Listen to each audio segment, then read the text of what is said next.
ባልና ሚስቱ በባህር ዳርቻ ሽርሽር ይላሉ። ድንገት ማዕበል ይመጣና ባልን ቀምቶ ወደ ባህሩ ጥልቅ ይሸሻል።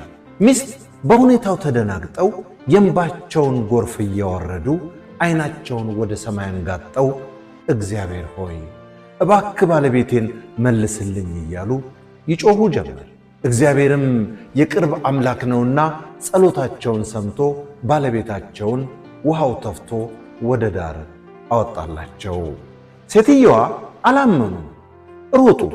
ተጠግተው ሲያዩ ባለቤታቸው ከነ ሕይወታቸው ከውሃው ተርፈዋል። ምን አሉ መሰላችሁ? እግዚአብሔር ሆይ የኔን የድሃዋን ጸሎት ሰምተህ ባለቤቴን ስለመለስክልኝ አመሰግንሃለሁ። ዳሩ ግን በአናቱ ላይ አድርጎት የነበረው ባርኔጣ የታል አሉ በሐዘን። አቤት የሰው ነገር! ብዙዎቻችን እንዲህ ልንሆን እንችላለን።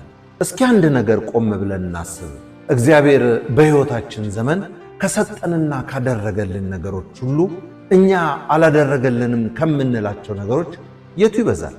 እርግጠኛ ነኝ የሰጠን ያለንና የተደረገልን ነው የሚበልጠው ወይም የሚበዛው። ሴትየዋ ባለቤታቸውን መልሶላቸው ባርኔጣው በውሃ በመወሰዱ አዘኑ። ያደረገልን ካላደረገልን ስለሚበዛ ፈጣሪያችንን ያላደረክልን ነገር የለምና እናመሰግንሃለን እንበለው። ኢሳይያስ 5:4 ላይ እንደተጻፈው ወገኖቼ ሥጋዬን ብሉ ደሜን ጠጡ ብሎ ከመስጠት የሚበልጥ ምን ስጦታ አለ?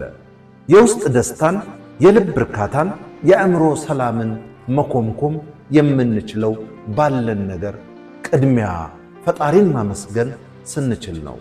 በእጃችን የያዝነው ግን መዳብ የሚመስለን ስንት ወርቅ አለ መሰላችሁ? እስኪ ከጤናችን እንጀምር።